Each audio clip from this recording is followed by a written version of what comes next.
Elsie trembled. His face was changing. In a minute he would have returned to Mr. Daring, and she would have had to explain. Master, she cried, laying her hand upon his arm, think. We are going to the Hall of Science, your Hall of Science, yours. The people are waiting for their prophet. You are to address them. Tonight you must surpass yourself because there are strangers coming. Tell us once again, all over again, of that world where there is no crime, no suffering, no iniquity, no sin, no sorrow, where there are no poor creatures deprived by a cruel social order of liberty, of leisure, of comfort, of virtue, of everything, poor wretches born only to toil and to endure. Think of them, speak for them, plan for them. Make our hearts burn within us for shame and rage. Oh, master, for his face was troubled still and doubtful, as if he was hovering on the borderland between himself and his other self. No one can speak to them like you. No one has your power of speech. Make them feel that new world, make them see it, actually see it with their earthly eyes, make them feel it in their hearts. Child, he sighed, his face fell back into repose. You comfort me. I was falling. Before you came to me, I often used to fall into a fit of gloom. I don't know why. Something irritates me, something jars, something awakens a feeling as if I ought to remember. Remember what? I do not know. I am better now. Your voice, my dear, at such a moment is to me like the sound of David's harp to Saul. It chases away the shadows. Oh, I am better already. I am well. If you want to ask any other questions, do so. As for PG 336, those transactions, they are perfectly correct in form and everything. I cannot for the life of me understand why Daring, who is a practical man. Never mind Daring, my dear master, or those transactions. Think only of the world of the new humanity. Leave the transactions and the papers to me. I hope that you will never find out why they were wanted or how they were to be used. Now let us start. We shall be in excellent time. The Hall of Science was half full of people, the usual gathering, those who came every Sunday evening and took the simple feast of fraternity. The table was spread with the white cloth, on which were laid out the toast and muffins, the ham and shrimps and bread and butter and watercress. And on the appearance of the chief, the tea was brought up and they all sat down. Now, it had been observed by all that since the adhesion of this young lady the leader's discourses had been much more confident, his manner had been clearer, his points more forcibly put. This was because, for the first time, he had had an opportunity of discussing his own doctrines with a mind able to follow him. Nothing so valuable to a teacher of new things as a sympathetic woman for listener and disciple. Witness the leading example of the Prophet Mohammed. Also, their leader had never before been so cheerful, so hopeful, so full of life and youth and spring. He was young again, he talked like a young man though his hair was gray. This was because he loved a woman for the first time in his life. He called it paternal affection. Whatever kind of love it was, it worked in him the same miracle that love always works in man, young or old. It gave him back the fire of youth. This evening he sat at the head of the table, dispensing his simple hospitality, with a geniality and a heartiness unknown before the arrival of this young lady. He talked, meantime, in the lofty vein, above the style and manner common to his hearers, but not above their comprehension. He spoke of a higher life attainable by man at his best, when the victory over nature should be complete, and every force should be subdued and made slave to man, and all diseases should be swept away, and the perfect man should stand upon the earth at last, Lord and master of all, Ademus redivivus. When that time should come, there would be no property, of course. Everything was to be in common. But the new life would be PG 337 full of love and joy. There would be long-continued youth, so that none should be made to rise from the feast unsatisfied. Nay, it seemed to this dreamer that everyone should continue at the feast as long as he pleased till he was satiated and desired a change. Long-continued youth, all were to be young and to keep young, the girls were to be beautiful and the men strong, he pronounced, he, the hermit, the anchorite, the celibate who knew not love, a eulogy on the beauty of women, and he mourned over those men who missed their share of love. The hearts of those who heard were uplifted, for this man had the mesmeric faculty of compelling those who heard him to feel what he wanted them to feel. Most of them had been accustomed to regard their leader as a man of benevolent manners but austere principles. Now he was tender and human, full of sympathy even with those weak vessels who fall in love, and for the sake of love are content to be all their lives slaves, yea, even slaves to property. After tea, the tables being cleared, the chief pronounced his weekly address or sermon. It was generally a discourse on the principles, which all professed, of equality and the abolition of property. Tonight, he carried on the theme on which he had spoken at tea time, and discoursed on the part which should be played by love in the new humanity. Never before had he spoken so convincingly. Never had orator and audience more in sympathy with him. Shortly after the beginning of the address, there arrived two gentlemen, young and well-dressed, who sat down modestly just within the door and listened. The people turned and looked at them with interest. They were not quite the kind of young man peculiar to the street or to the quarter. When the lecture was over and the audience crowded together to talk before they separated, Elsie slipped across to the newcomers and led them to the lecturer. "Master," she said, "this is my brother Athelstan." Mr. Edmund Gray shook hands with him. "Why, Elsie," he said, "your brother and I have met already in Gray's Inn. And this is my friend George Austen, partner of Mr. Daring."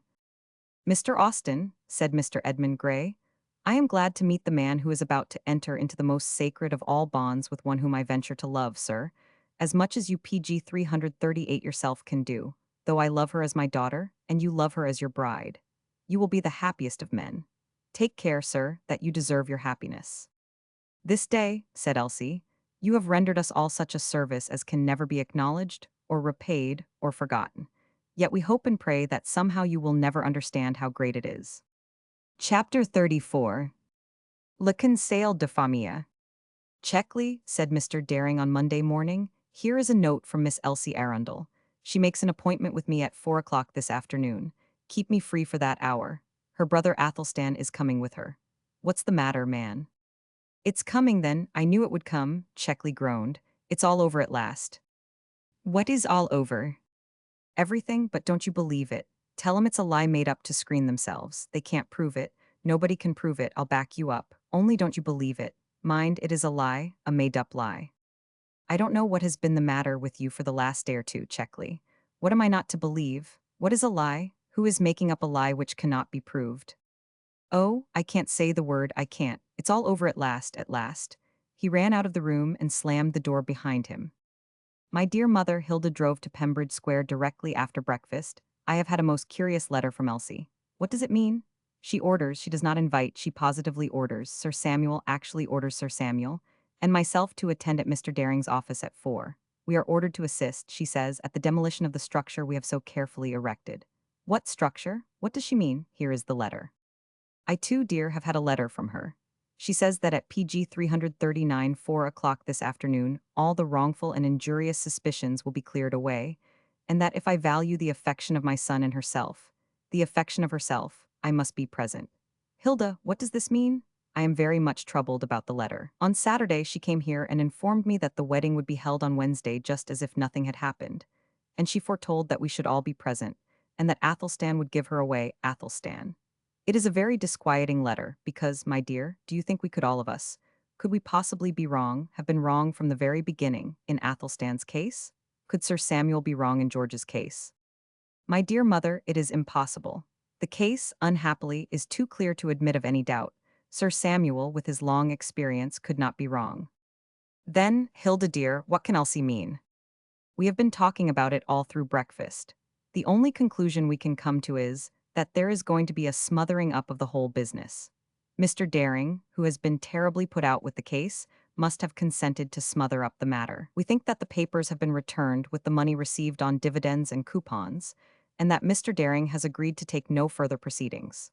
Now, if he would do that, Athelstan, of course, would come under a kind of act of indemnity, and as the notes were never used by him, but were returned to their owner, it becomes as easy to recognize his innocence as that of the other man. Do you see?" "Yes, but that will not make them innocent." "Certainly not, but it makes all the difference in the world. Oh, there are families everywhere who have had to smother up things in order to escape a scandal. Well, I hope you will agree with us and accept the invitation." "I suppose I must, but how about removing all the suspicions?" "Oh, that is only Elsie's enthusiastic way. She will go on, if she likes, believing that George had nothing to do with it. He will have every inducement to live honestly for the future. We can easily pretend to believe that Athelstan was always innocent, and we can persuade him. At least I hope we can persuade him to go abroad. Sir Samuel kindly says that he will advance £100 in order to get rid of him. PG 340 then, there will be no scandal, and everybody will be satisfied. As for our relations with Elsie and her husband, we can arrange them afterwards. Perhaps they will agree to live in a distant suburb, say Redhill, or Chisleyhurst, or Walthamstow, so that there may be a good excuse for never having them to the house. Because, smothering or no smothering, I can no longer have the same feelings towards Elsie as before. Her obstinate infatuation for that man, exasperates me only to think of it. Nor have I the least intention of being on intimate relations with a forger who has only just escaped being a convict. Sir Samuel entirely agrees with me. The mother sighed. I could have wished that we were mistaken. Perhaps, after all, there may be something that Elsie has found out, some unexpected.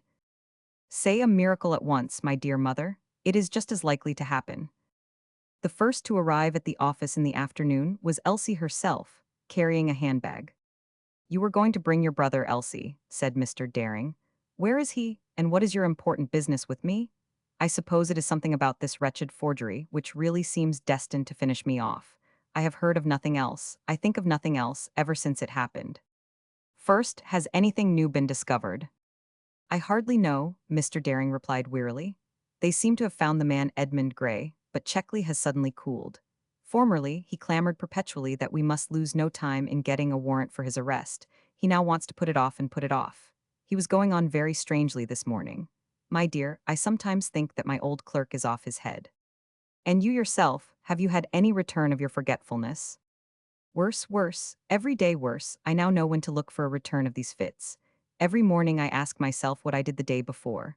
Always there are the same hours of forgetfulness, the morning and the evening. Last night, where was I? Perhaps somebody will find out for me, for I cannot remember. Shall I find out for you, Mr. Daring? If I were to tell PG 341 you where you spent the evening yesterday, would you? Would you? What? How can you find out? Elsie bent her head. The moment had almost arrived, and she was afraid. She had come with the intention of clearing her brother and her lover at the cost of letting her guardian know that he was insane. A dreadful price to pay for their honor. But it had to be paid. And it must be done in the sight of all, so that there should be no possible margin left for malignity or suspicion. This business, she said, concerns the honor of the two men who are dearer to me than all the world beside. Remember that nothing short of that would make me do what I have been doing, what I am now doing. Their honor, oh, their honor. Think what it means to them. Self-respect, dignity, everything. The happiness of their homes, the pride of their children. Compared with one man's honor, what matters another man's humiliation? What matters the loss of that man's self-respect? What matters his loss of dignity? Their honor, Mr. Daring, think of that, their honor. He bowed his head gravely, wondering what was to follow. A man's honor, as you say, Elsie, is the greatest thing in the world to him. Compared with that, another man's self-respect need not, I should say, as a general principle, be considered at all. Self-respect may be regained unless honor is lost. Remember that then, Mr. Daring, when you hear what I have to say. Promise me to remember that. Oh, if there were 1,000 reasons, formerly, why I would not pain you by a single word, there are 10,000 now, although you understand them not. Why, Elsie, you are troubling your little head about trifles. You will not offend me whatever you say. It is so important a thing, she went on, that I have asked my mother and sister and Sir Samuel to meet us here at 4 o'clock, in order that they, too, may hear as well as you. Athelstan is with George. They have 1 or 2 persons to introduce to you. All this seems to promise a meeting of some interest, and so far as one may judge from the preamble, of more than common importance. Well, Elsie, I am quite in your hands. If you and your brother between you will kindly produce PG 342 the forger and give me back my property, I shall be truly grateful. You shall see, Mr. Daring, but as for the gratitude, oh, here is Sir Samuel. The city knight appeared, large and important. He shook hands with Elsie and his brother, and took up his position on the hearthrug, behind his brother's chair. Well, Elsie, he said, we are to hear something very important indeed, if one may judge by the tone of your letter, which was imperative. Very important indeed, Sir Samuel. The next to arrive were Mrs. Arundel and Hilda. They wore thick veils, and Hilda was dressed in a kind of half-mourning. They took chairs at the open window, between the historic safe and the equally historic small table. Lastly, George and Athelstan walked in. They received no greetings. Mr. Daring rose. Athelstan, he said, it is 8 years since you left us. He held out his hand. Presently, Mr. Daring, said Athelstan. He looked round the room. His mother trembled, dropped her head, and put her handkerchief to her eyes, but said nothing. His sister looked out of window. Sir Samuel took no notice of him at all. Athelstan took a chair, the client's chair, and placed it so as to have his mother and sister at the side. He was not therefore compelled to look at them across the table. He sat down and remained in silence and motionless. The court was now complete. Mr. Daring sat in his chair before his table, expectant, judicial. Sir Samuel stood behind him. Mrs. Arundel and Hilda, the two ladies, sat at the open window. Elsie stood opposite to Mr. Daring on the other side of the table, her handbag before her. She looked like counsel about to open the case for plaintiff. Athelstan, or plaintiff, naturally occupied the client's chair on Mr. Daring's left, and George, as naturally, the other plaintiff, stood behind him. "Now, Elsie, if you please," Mr. Daring began. "I shall want your clerk, Checkley, to be present, if you please." Mr. Daring touched his bell. The clerk appeared. He stood before them like a criminal, pale and trembling. He looked at his master appealingly. His hands hung beside him, yet not a word of accusation had been brought against him. PG 343. "Lord man alive," cried Sir Samuel, "what on earth has come over you?" Checkley shook his head sadly, but made no reply. "I want to ask you a question or two, Checkley," said Elsie quietly. "You have told Mr. Daring, you have told Sir Samuel, that you saw my brother furtively put a parcel, presumably the stolen notes, into the safe at the very moment when you were charging him with forgery. Now, consider, that was a very serious thing to say. It was a direct statement of fact.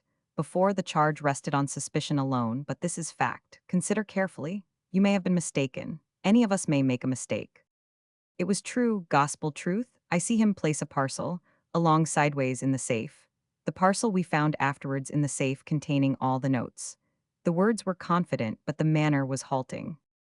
Very well. Next, you told Sir Samuel that my brother had been living in some low suburb of London with profligate companions, and that he had been even going about in rags and tatters. Yes, I did. I told Sir Samuel what I heard. Mr. Carstone told me. You'd better ask him. I only told what I heard. George went out and returned, bringing with him Mr. Freddie Carstone. He looked round the room and stared with surprise at Mr. Daring, but said nothing. He had been warned to say nothing, except in answer to questions. "Now, Mr. Carstone," Elsie asked him, "how long is it since you met my brother after his return to England?" "About 3 weeks ago I met him. It was in Holborn. I invited him into the Salutation Tavern." "Did you tell Mr. Checkley here anything about his way of living?" "I remember saying, foolishly, that he looked too respectable to have come from America, and I said in joke that I believed he had been in Camberwell all the time." "Nothing about profligacy?" "Nothing at all."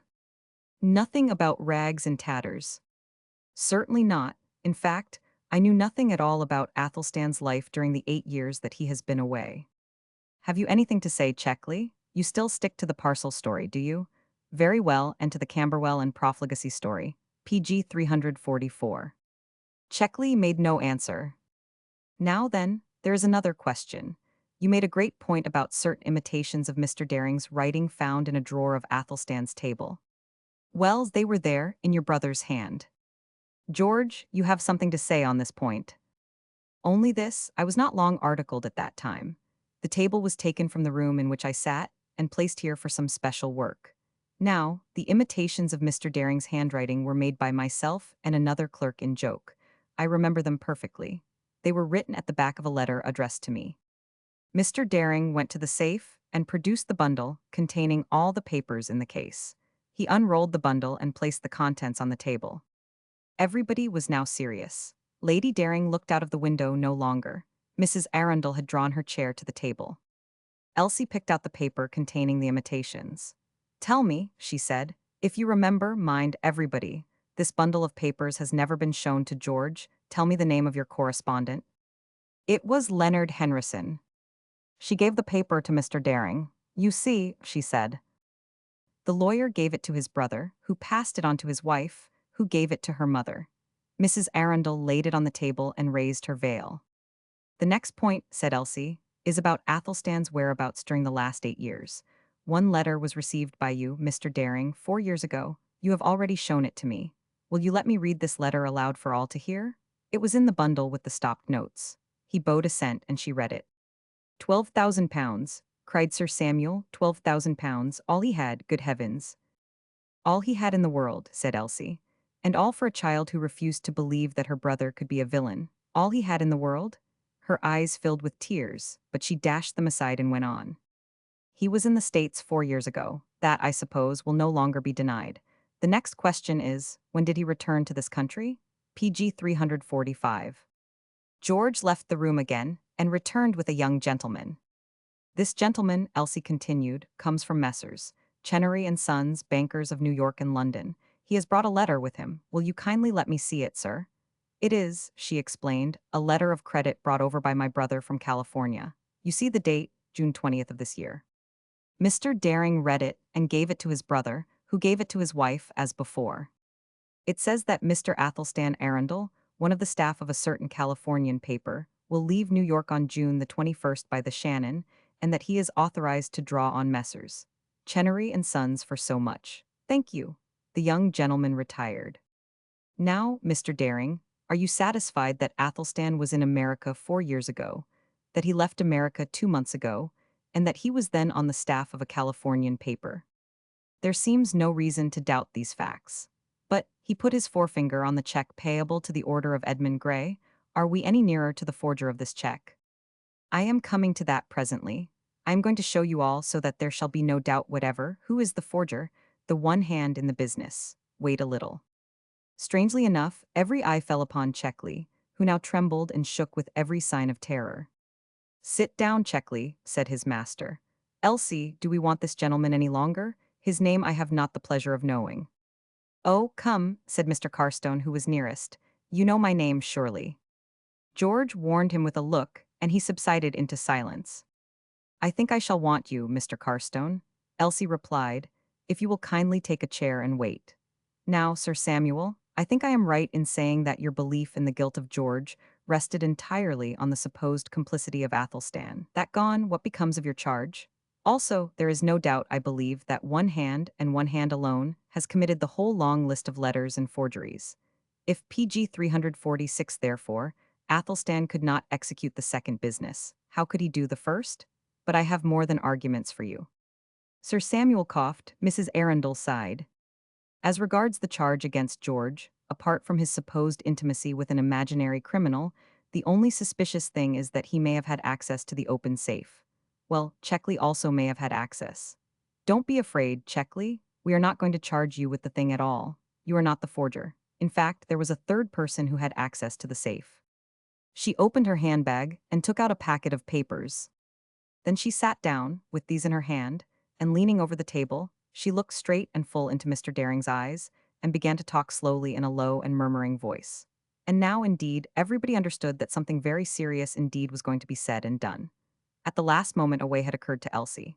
She would let them all see for themselves what had happened, and she would spare her guardian the bitter shame and pain of being exposed in the presence of all this company. Mr. Daring, she began, you have strangely forgotten that you know Mr. Edmund Gray. How could you come to forget that? Why, it is 10 years at least since you made his acquaintance. He knows you very well. He does not pretend to have forgotten you. You are his solicitor. You have the management of his property, his large private fortune in your hands. You are his most intimate friend. It is not well to forget old friends, is it?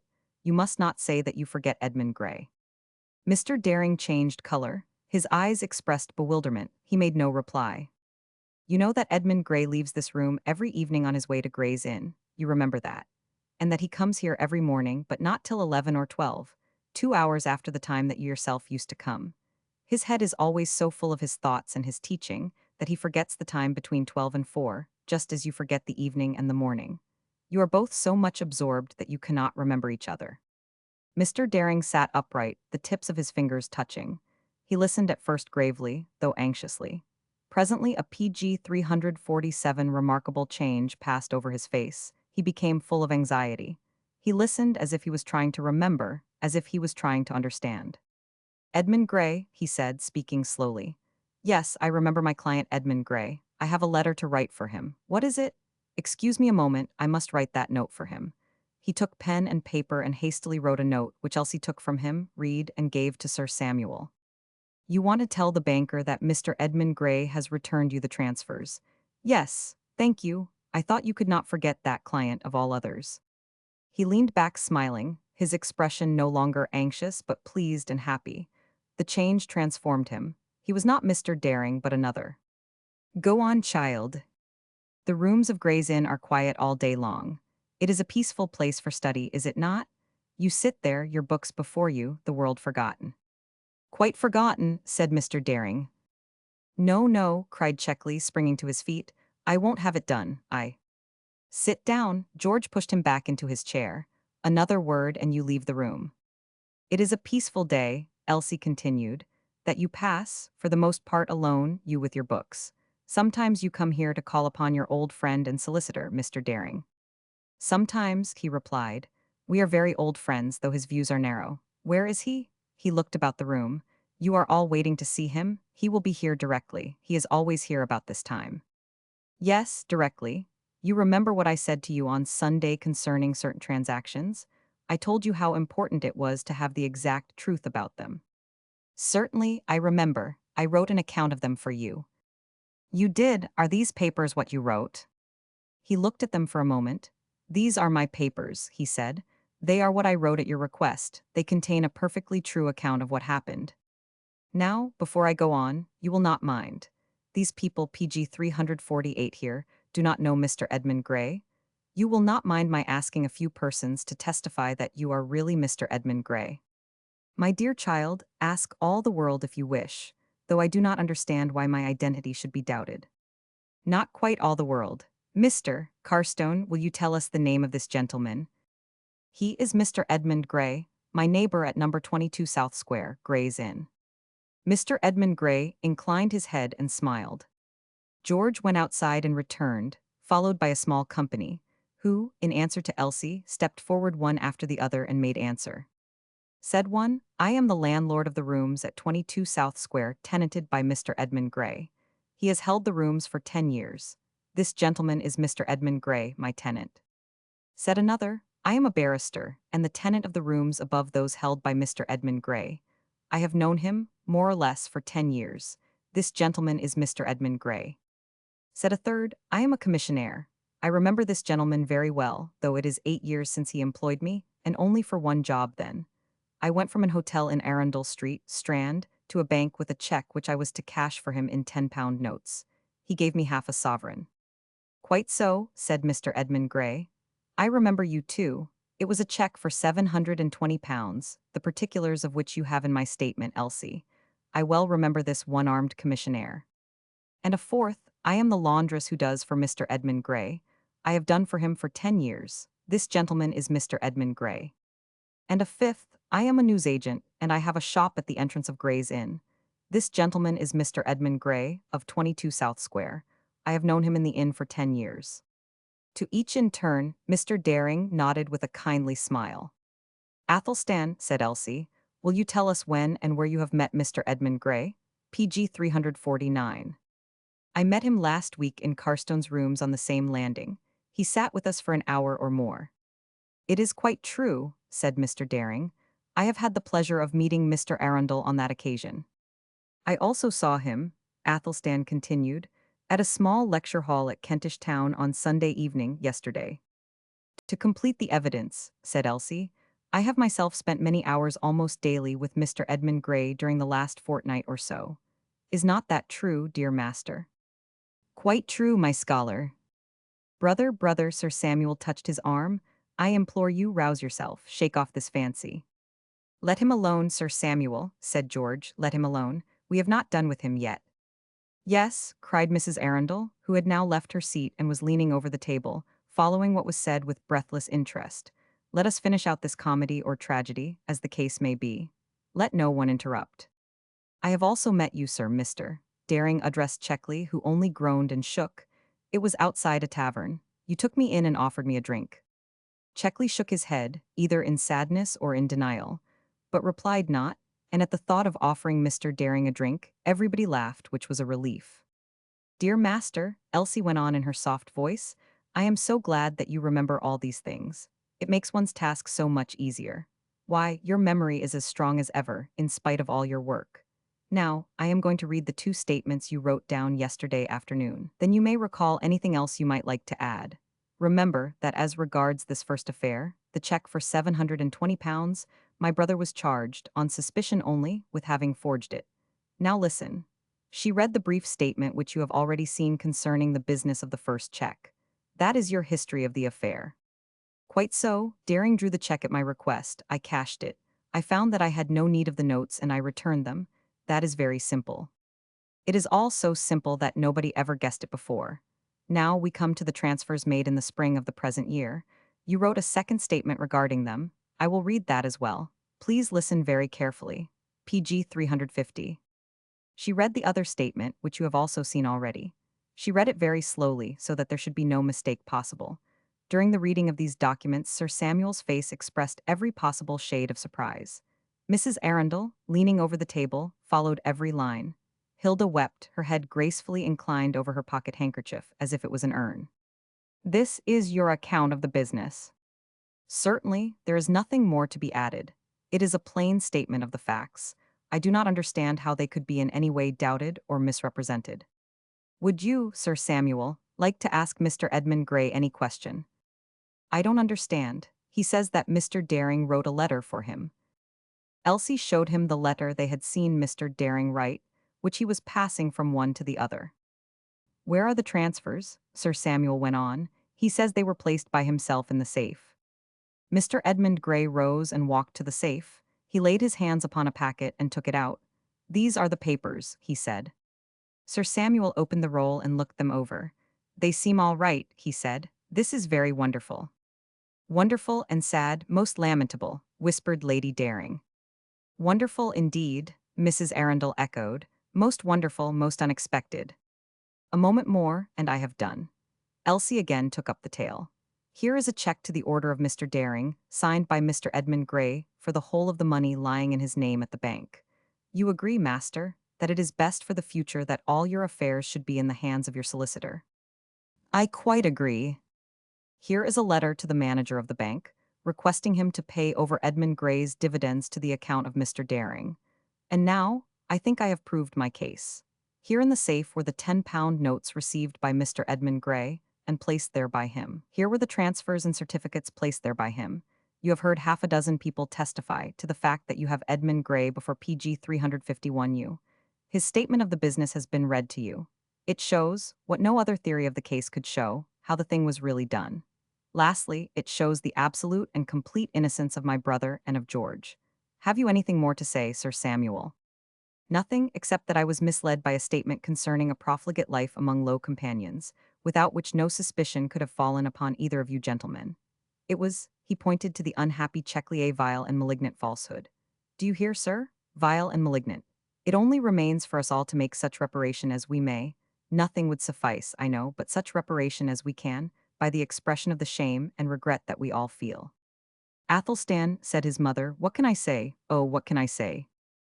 Athelstan rose. During the long business he had sat motionless in the client's chair, his head in his hand. Now he rose and stepped over to his mother. Hush, he said. Not a word. It is all forgotten, all forgiven.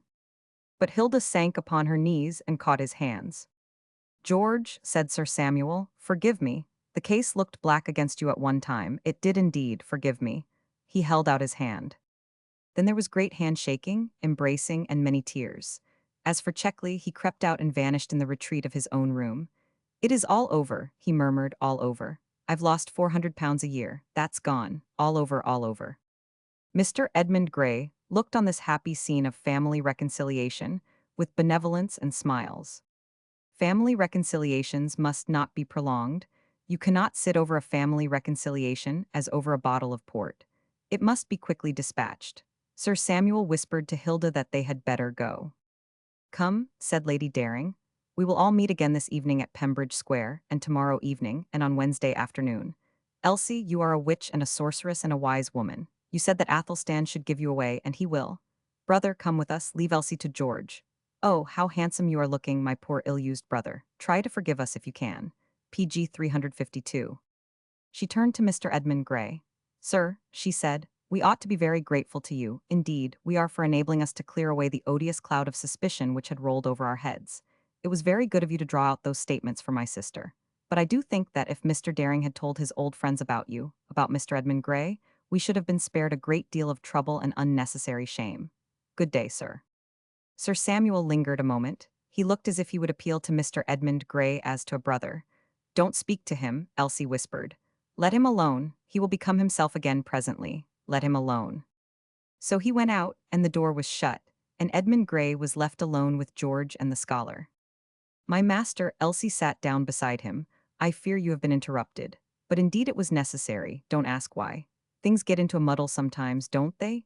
You have gathered something of the trouble, too. Now that is all over, past and gone.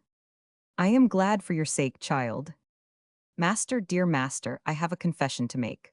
When I found out who you were, I mean what manner of man you were, my only thought at first was to coax you and wheedle you and flatter you till you gave me exactly the information that I wanted. I confess it, that was my only purpose. Nay, more, for the sake of my lover and my brother, I would do it again. Well, I found that the only way to win your confidence was to pretend to be your scholar and to believe all you taught. So I pretended. So I won your confidence. So I obtained all I wanted. So I have made it impossible for even the most malignant creature in the world to pretend that these two men had anything to do with what they called a forgery. But, believe me, dear master, while I pretended, I was punished because my pretense is turned to certainty. Child, I knew it. You could not pretend.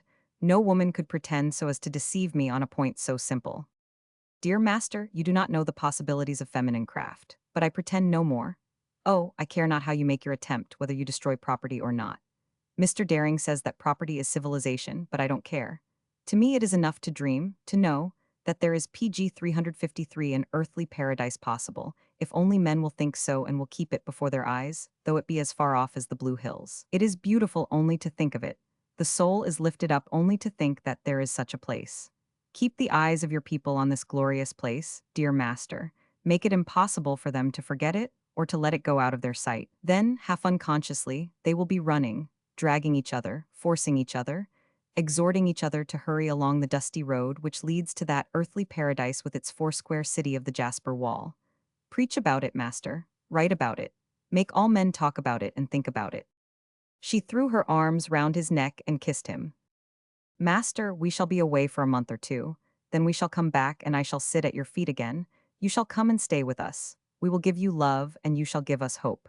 I have made my confession. Forgive me. They left him sitting alone.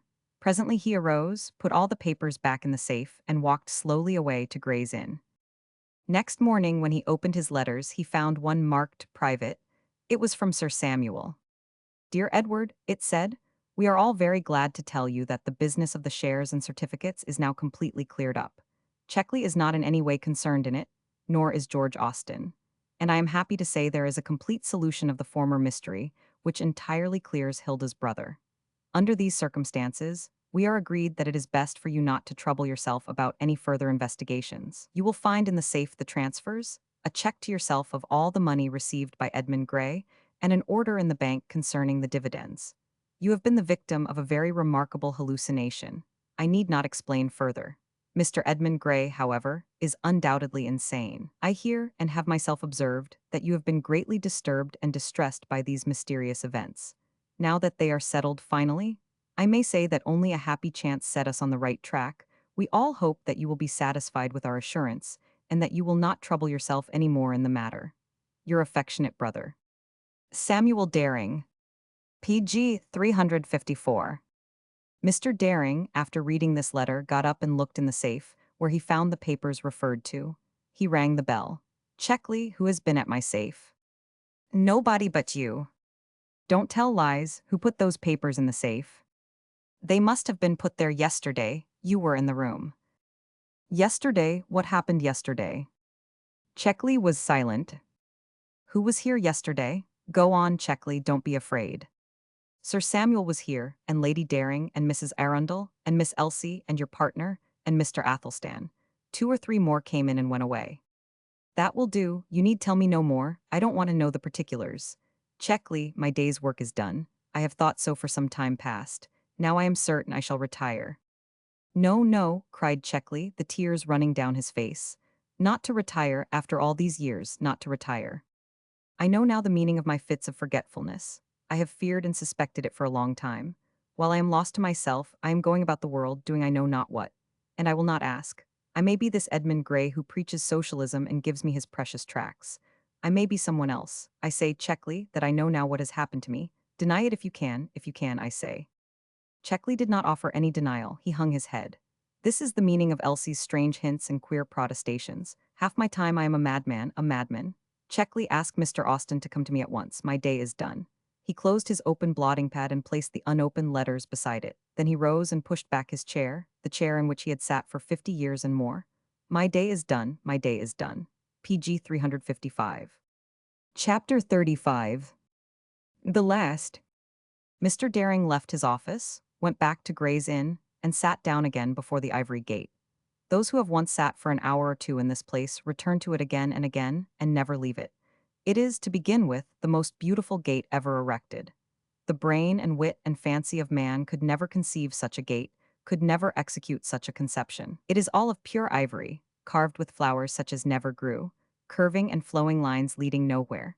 Figures of maidens lovely beyond all dreams, philosophers whose wisdom reaches unto the heavens, statesmen who discern the gathering forces and control the destinies of a nation, inventors who conquer nature, physicians who prolong life, ecclesiastics who convert the Carthusian cell into a bower of delight, poets who here find their fantasies divine, men and women in a workaday dress who wear the faces of the heavenly host.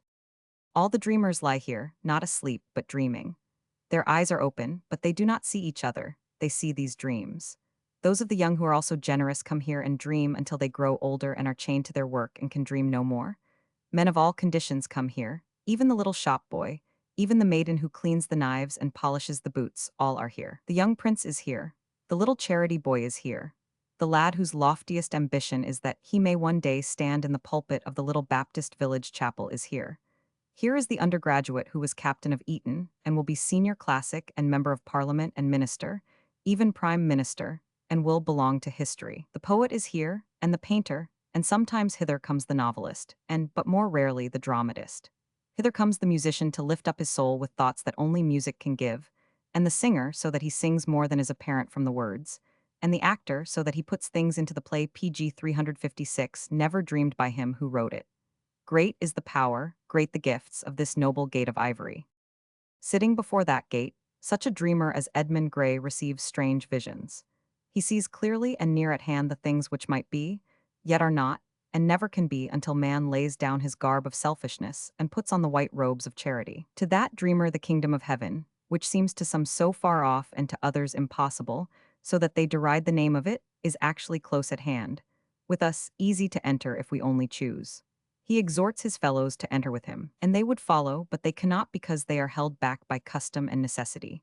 They must obey the laws of the multitude, and so they stay where they are. And when the dreamer passes away, his memory is quickly lost, and the brightness quickly leaves those dimly lighted lives. Yet other dreamers come. Every day there arises an Edmund Gray. Now when Edmund Gray takes the place of Edward Daring, in which guise does the soul, in the end, leave the earth? Are the dreams of Edmund Gray perhaps the logical development of the doctrines held by Edward Daring?